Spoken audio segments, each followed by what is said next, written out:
Il y avait un riche marchand qui avait 4 femmes. Il aimait la 4e femme et l'ornait de robes extravagantes et la traitait avec délicatesse. Il prit grand soin d'elle et ne lui donna rien d'autre que le meilleur. Il a aussi beaucoup aimé sa 3e femme. Il était fier d'elle et a toujours voulu la montrer à ses amis. Cependant, le commerçant a toujours eu très peur qu'elle s'enfuit un jour avec d'autres hommes. Le marchand a aussi aimé sa 2e femme. Elle était très attentionnée, toujours patiente et sa confidente. Chaque fois que le marchand faisait face à des problèmes, il se tournait toujours vers sa 2e femme et elle l'aidait toujours à s'en sortir et à traverser les moments difficiles. La première épouse du marchand est une partenaire très loyale et a fait de grandes contributions dans le maintien de la fortune et des affaires de son mari, ainsi que prendre soin de la maison. Cependant, le marchand n'aimait pas la première femme, et bien qu'elle l'aimait profondément, il ne la remarquait guère. La fin arriva. Un jour, le marchand est tombé malade. Peu de temps après, il savait qu'il allait bientôt mourir. Il pensa à sa vie luxueuse et se dit: maintenant j'ai 4 femmes avec moi. Mais quand je mourrai, je serai seul. Je serai vraiment seul. Ainsi, il a demandé à la 4e femme: je t'ai le plus aimé, je t'ai offert les meilleurs vêtements et j'ai pris grand soin de toi. Maintenant que je suis en train de mourir, est-ce que tu me suivras et me tiendras compagnie?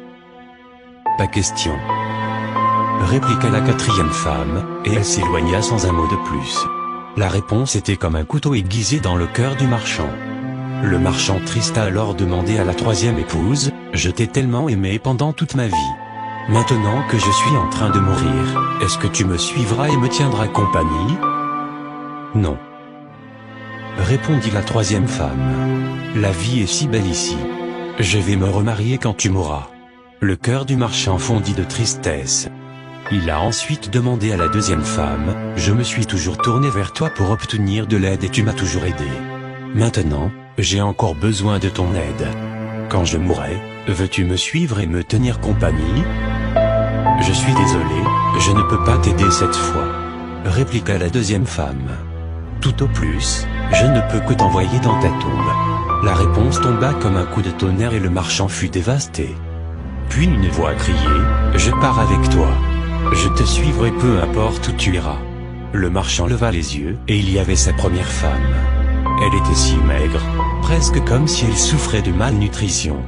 Très affligé, le marchand dit: j'aurais dû prendre bien soin de toi pendant que j'avais la possibilité. Chaque homme et chaque femme a 4 épouses de mari. Que signifient ces femmes? La 4e femme. La 4e femme est notre corps. Nous aimons tellement notre corps. Nous prenons soin de lui, nous mettons des vêtements et des chaussures. Nous donnons de la nourriture à celui-ci.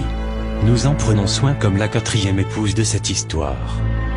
Mais malheureusement, à la fin de notre vie, le corps ne peut pas nous suivre dans l'autre monde. La 3e femme. Notre 3e épouse. Nos possessions, statut et richesses. Quand nous mourrons, ils vont tous aux autres. La seconde femme. La 2e épouse est notre famille et nos amis.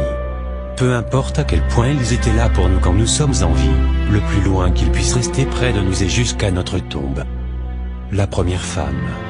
La première épouse est en fait notre âme, souvent négligée dans notre quête de la matière, de la richesse et du plaisir sensuel. Une histoire à nous faire méditer sur nos priorités, une invitation à nourrir son âme avant son corps, de vivre toujours avec l'idée que nous serons seuls après notre mort, et que malgré les richesses que nous aurons accumulées, l'important est d'avoir une belle existence, d'avoir laissé une bonne trace, une leçon de vie. Merci de liker cette vidéo. Merci de partager cette information autour de vous.